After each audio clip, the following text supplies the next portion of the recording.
Me voici pour la seconde partie concernant la distinction entre dasselbe et das Gleiche. Bonjour Goetheskinder, j'espère que vous vous portez à merveille. Bienvenue chez Bibi Deutsch. Alors, dasselbe et das Gleiche sont deux expressions allemandes qui peuvent être utilisées pour exprimer la similarité ou l'identité.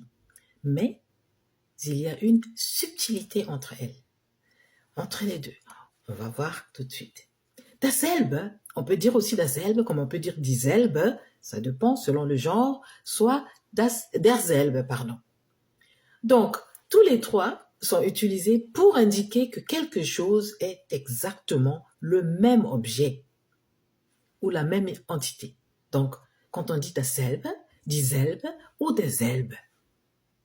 Donc, je répète, ces mots sont utilisés pour indiquer que quelque chose est exactement le même objet ou la même entité. C'est-à-dire, si je prends ce stylo, je dis c'est le même que je vais utiliser.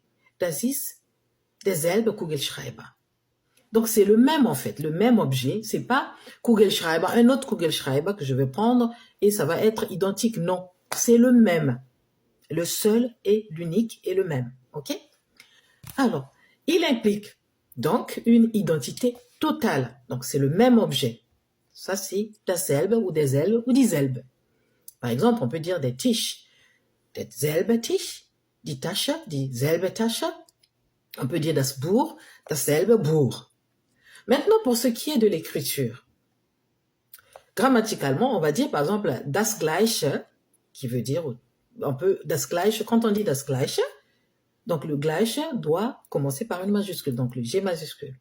Ça, c'est comme un nom, parce que ce mot-là est précédé par un article. Maintenant, quand je dis das Gleiche Buch, là, le Gleiche devient adjectif. Donc, du coup, ça s'écrit avec un petit G. Voilà, c'est ça la distinction déjà entre das Gleiche et das Gleiche Buch. Vous voyez, c'est pareil, je peux dire die Gleiche Frau oder die Gleiche. Okay? Soit je dis simplement die Gleiche, donc le Gleiche prend G majuscule, j'ajoute le nom, là, Gleiche devient adjectif.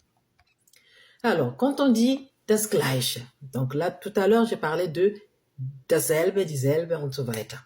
Là, quand on dit das Gleiche est utilisé pour indiquer que quelque chose est similaire ou équivalent, mais pas nécessairement identique. Il implique une similarité ou une équivalence plutôt qu'une identité totale. Donc, ça peut être, bon, c'est un stylo, et l'autre aussi, c'est un stylo. C'est deux objets similaires, mais c'est pas un objet unique. Voilà. J'espère que vous avez compris la distinction entre dasselbe et das Gleiche. Je récapitule. Dasselbe, c'est quand c'est un objet et unique. C'est le même objet que 2 personnes ou 3 personnes utilisent.